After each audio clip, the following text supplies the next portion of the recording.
today we are going to discuss linked list. But before we enter into linked list, we need to know how it is different from array. As you know, array is contiguous memory location.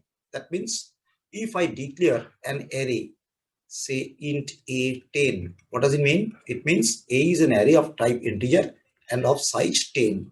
That means you are resolving 10 contiguous memory locations, 0 to 9. Array always starts from 0. What is the advantage of array? Here you are supposed to resolve some integer values. It may be float, it may be character, any type you require. But the advantage is at one go you are resolving the memory spaces, and also if you want to reach a particular location, you can directly reach over there. That means, say if I write a3 is equal to 56, that means we are simply putting 56 at fourth location of the array. 3 index means fourth location. But the problem with array, say I am giving an example. Say there is a class having 50 students. 50 students are there. And you are going to give or take an examination. So 50 students is supposed to be appearing for the examination. Now, you know that maximum 50 students will come or slightly less than that. Then you can simply create an array of size 50 because this will be the maximum number of students who are going to appear for the examination. So there will be a array of size 50 where you can keep, if you want, the marks of these students. But the problem is, say there is a college who is going to take some examination, an entrance examination. So right from 8 o'clock to 10 o'clock, they are going to make the registrations for the students, and there is no way to know how many students are going to appear. Maybe 10 students, maybe 10,000 students. So what will be the size of the array? Because we know the array is static, that once you declare the size of the array, you cannot change during runtime. So there will be a problem. To overcome this problem, today we have dynamic array conception, but today we are not going to enter into that. We are discussing linked list. That is what? That is creating or resolving memory space dynamically on the go according to requirement. What does it mean? See, I am giving an example.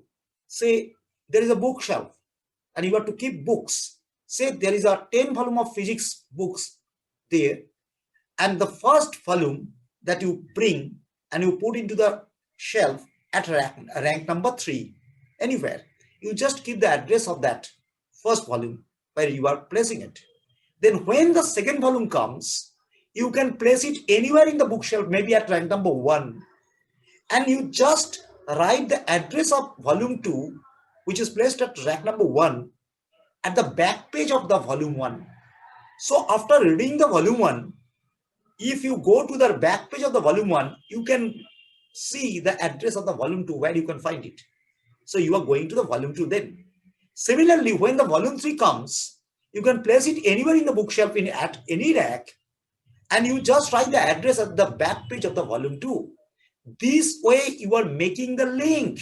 So you are not placing all the books at the same time. According to a requirement, you are bringing the volumes and you can place it anywhere, but you are just keeping the address of every volume at the previous volume's back page. That is the concept of linked list. In single linked list, we are having two parts of every memory space that we are resolving. One space is just keeping the address, the information for which you are creating the linked list. Another space is just supposed to keep the address that we are calling it, say, next address of the next memory location, next volume in our example. So every node, we conventionally call these memory spaces as node. These are called nodes. So every node is keeping two things. One is the information, that means say marks, phone number, anything. Another is supposed to keep the address of the next node. So every node is having the address of the next node. Say if the address of this node is 2A, then 2A is placed over here. And when the third node comes, third volume comes, you are simply keeping the address of these volumes. Say it is 3C. you are keeping it over here, so you are making a link. So if you know the address of the first node, if you know the address of the first node and keeping somewhere, you reach the first node, from here you can reach the second node and third node and so on. So it is truly dynamic, and the last node of the linked list is supposed to point to the null because there is no node after that. So when another node comes, it will simply be linked with the last node, and this node will simply point to the null. So this is the concept of linked list. So while you are creating the node, you need to follow some structure because it is following some user defined structure. How? See, it is having two parts. One part is keeping some information following some primitive data type like integer, float, character, etc. Another part is supposed to keep the address of the memory space having identical structure. I repeat, having identical structure. So if I declare a structure like struct node, that is not a reserved word, that is given by you, anything you can give. So one property is say integer info, another property is a pointer which is supposed to keep the address of the next node. So it is a pointer. So what will be the type of the pointer?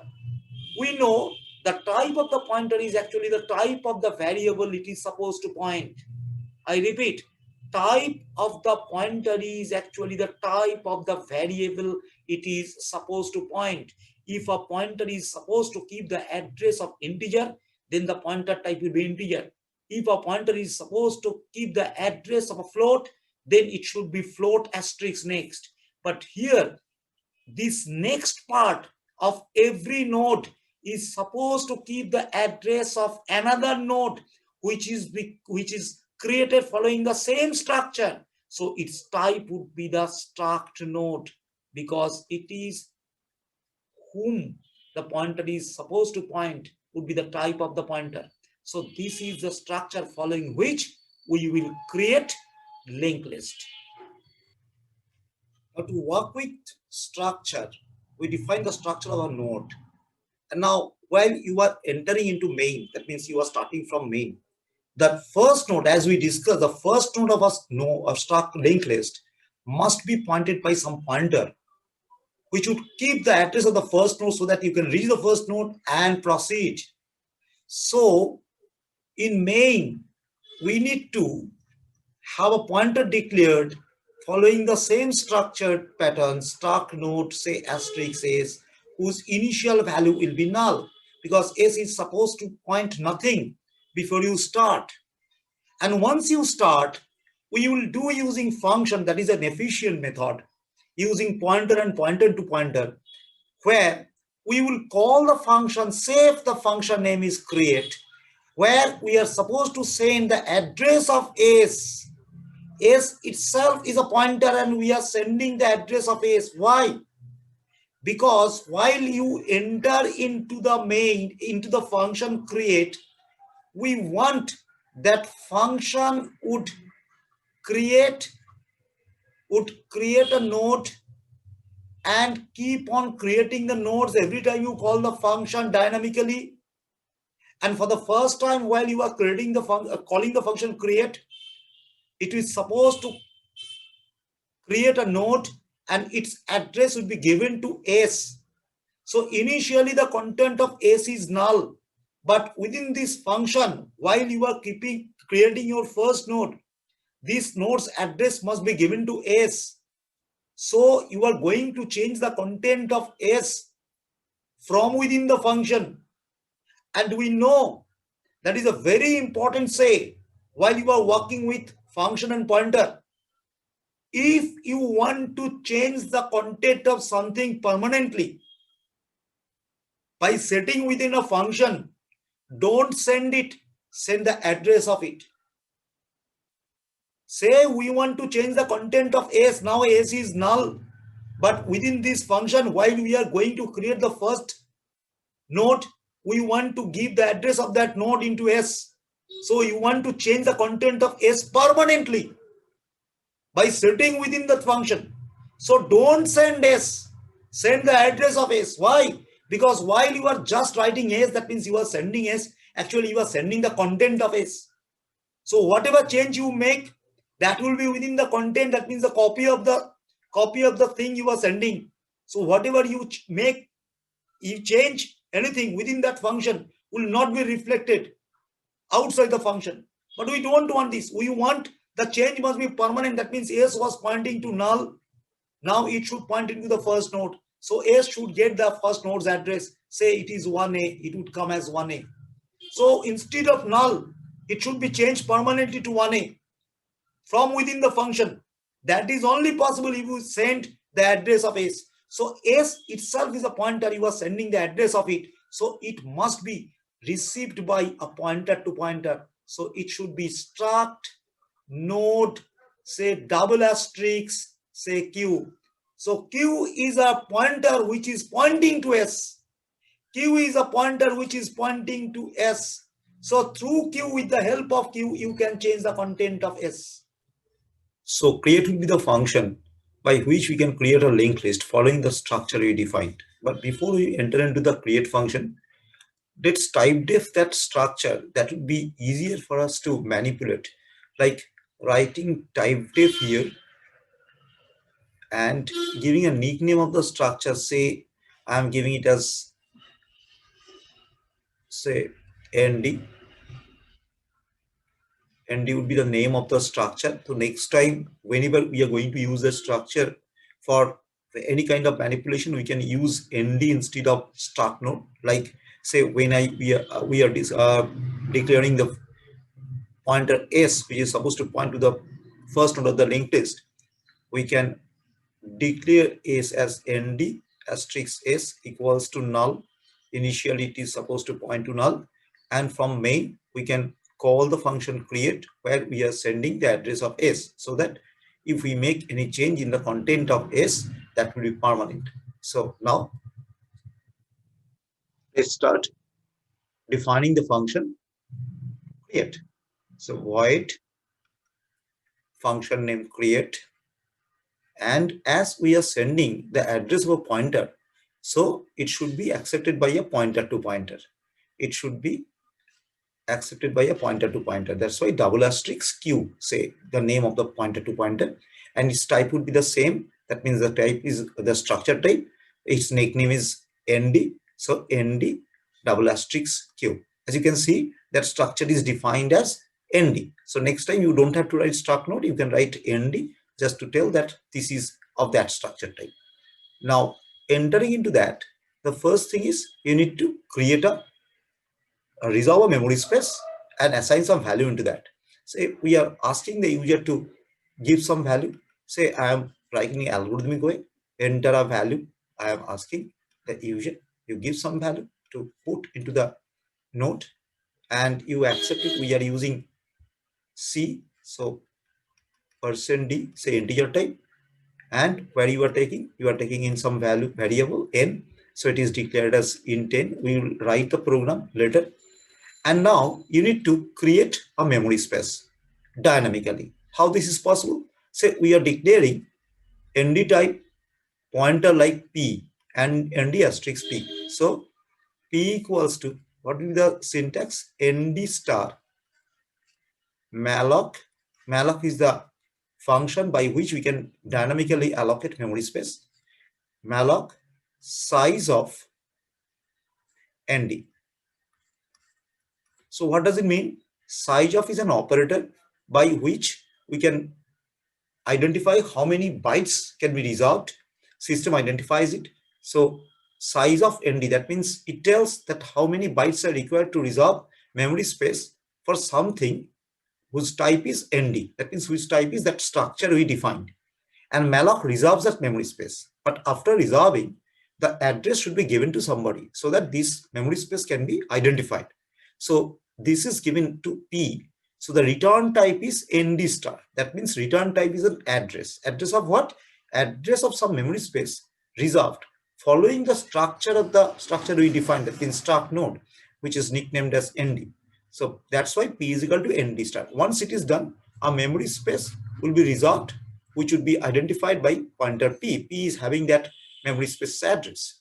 So now you can assign that value that you received from the user as P arrow info, because you have two parts of that memory space. One is info, another is next, because our structure is having these two parts. One is info part, another is next part.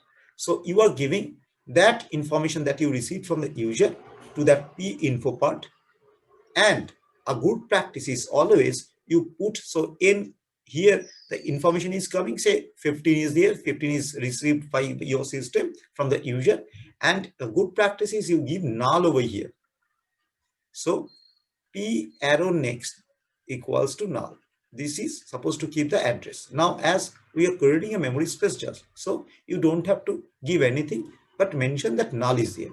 So this node is ready. Now for the first time when you are calling this function, the AC is pointing to null.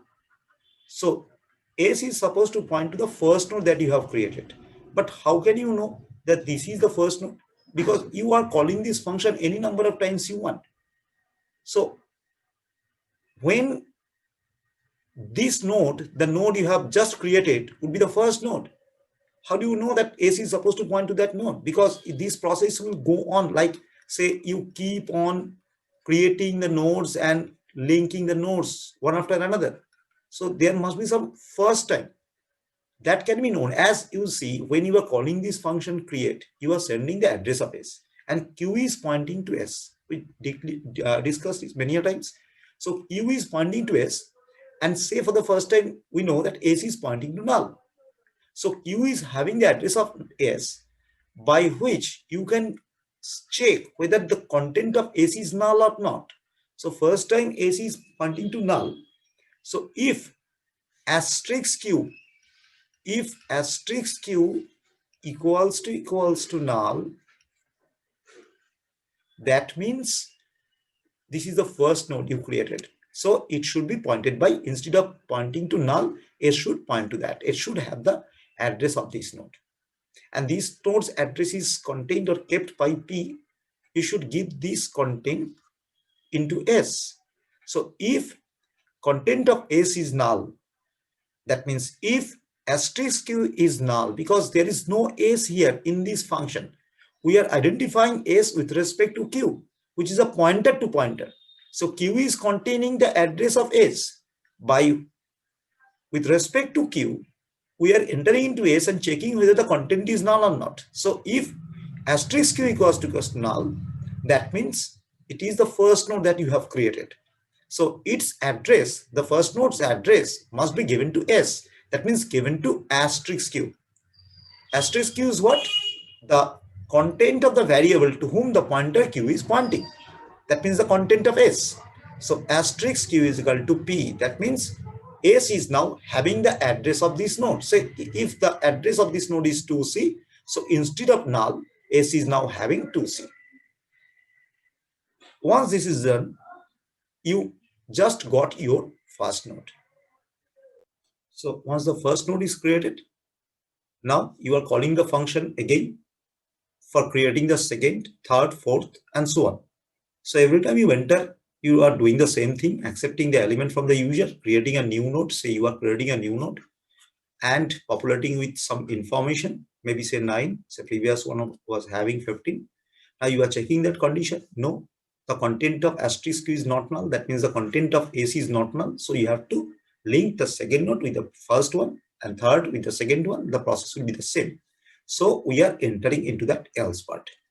In else part, what we are doing, see, it will be for any number of nodes. Every time you create a node, say for the simplicity, you imagine that these two nodes are already linked. Now you have to link that third node, which is pointed by pointer P and having some value here, with the previous node. Every nth node should be linked with the n-1 node. So how this would be possible? You need to reach that n-1 node starting from the beginning, because otherwise you cannot simply link the nth node with the n-1. Always, whenever you are calling the function, you enter into function with the first node's address, for having that asterisk q is pointing to s and ac is having the first node's address. So every time you enter into the function, you just have the first node's address. And in linked list, to reach the last node, you need to start from the first and go one after another. So for this, you need to declare another pointer, say r, and in else part, you just give the first node's address to r. That is, r equals to asterisk q. Why? Because q is pointing to s, so asterisk q is the content of s. And what is the content of s? Content of s is the first node's address. So you are just giving the address to r. So after this line, r is pointing to the first node. So now you have to go to the last node of the existing linked list so that you can add or link the newly created node with the last node. Say in our example, if we have say 2 or 3 nodes already created and linked, and this is, for example, the newly created node, we have to reach this node so that we can link the newly created node with this node. So we need to run a loop. We don't know how many nodes are there. Maybe every time you keep on adding one node, so the length of the linked list will increase. So we are running a node loop while, and when you will stop? When you reach the last node. How can you know which one is the last node? Whose next part is having null. The node whose next part is having null is the last node. So until you reach the last node, you will not stop. So while r next not equals to null, while r next is not null, you keep on moving r is equal to r next. That means every time you check, for example, here r next part is not null, so you are giving the content of that next into r. So r moves here. Again, you go back into the loop. Is next part null? No. R's next part, the node which is pointed by pointer r right now, its next part is not null. So again, the loop continues. R reaches here. Here you can see that here the node's next part is null. So your loop ends here. You come out from the loop and simply you have this newly created node pointed by pointer p. You give the address of that node at this part, that means at the next part of the node pointed by pointer r. So r next equals to p. Your linking of the newly created node with the existing linked list is over. It looks like that. I repeat, once the loop is exhausted, that means you reached the last node. I'm doing it again. Say this is the last node and this is the next part. Your objective is to give the address of the newly created node which is contained by p, where here in the next part of the node pointed by pointer p, that is r next. So you give the address of this newly created node here at r next. So r next equals to p. By this step, you are linking this. So this is all about the function create. So this is all about the create function, which can be called any number of times the user wants. We can give choice to the user. Now let's move into the program. Here you can see that you need to include the header file malloc for creation of nodes dynamically. You are going to use the function malloc. That's why it is the structure that we declared and discussed. Well, I am simply giving the type def as nd as we discussed, and here is this is the function declaration for create and this is the function declaration for display. See, once you create the linked list, you need to see what your linked list is containing. That's why display function is there. But instead of sending the address of a pointer, we are sending simply a pointer. Why? Because we are not going to change the content of anything here. You are just displaying the content. So come here. Here it is start node. Instead of start node that I told you that you can write simply the nickname. We can write this. And here a loop is running from where you are asking the user to give choice. If you are giving 1, that means you want to create, add more nodes in the linked list. So when your choice is 1, you are entering to the switch case 1 and calling the function create, and you are sending the address of S. And along with, you are calling the function display. It is supposed to display, once you do a creation, it will display what you created. That means your existing linked list status. And there is a break. If you give choice 0, then the loop will stop. And if you give something else, then there will be a wrong choice. And later in my other videos, I will show you there are different functions like searching an element into a linked list, and insertion at the beginning, deletion from the beginning, and many more. So now for simplicity, we are just having that function create, but we have the option to add more options for the user. Now this is our function that we just discussed, and the algorithm. Here we are having this, we can have the nickname ND instead of writing start node every time. You are asking the user to give the element, and you are receiving by N. And here it is, you are creating a memory space dynamically, resolving a memory space dynamically using malloc function, and which is pointed by pointer P. It is having your information. Next is having null, and here you are checking whether it is the first node or not. And if it is not, you are entering to the else part, having a pointer pointing to the first node, and a loop you are running to reach the last node of the existing linked list. And there you are connecting your newly created node whose address is kept by P at the last node.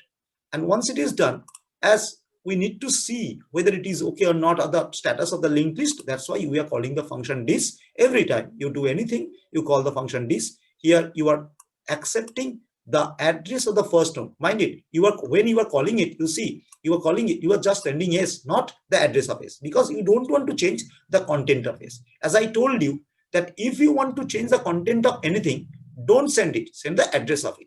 In create function, we want to change the content of S, because first time it is S is equal to null, but when you create your first node, the content of S should be permanently changed. That's why we sent the address of S. But in this, as we don't want to change anything, change the content of S, because S is pointing to the first node, it will remain pointing to the first node. You are not going to change it. You just want to see the content of the linked list, what your linked list is. So that's why you are sending the S, and P is simply having the copy what S is sending, that is the first node's address.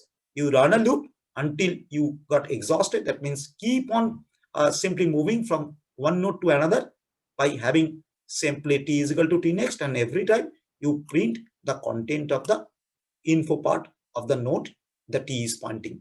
So you enter into the loop, print the content of info part of the node pointed by pointer T, and while you are coming out from the loop, just go to the next node by having that expression T is equal to T next. So this will simply show you. Let me run this program. Here the spelling is wrong. Save it and run it. Here it is asking you to give a choice. Say I'm giving you the choice 1. Only one option is there. I am entering 34. It is showing you that only one node is there, that is 34. That arrow is for simply a visual effect. That means it looks like a linked list. So again I'm giving choice 1 and I'm entering it. See, a linked list is forming. Again 1, 6, 7. Yes, 34, 8, 7. Now your linked list is having 3 nodes linked with each other. The first node is 34. And if you give some wrong choice, it will tell you that it is wrong choice.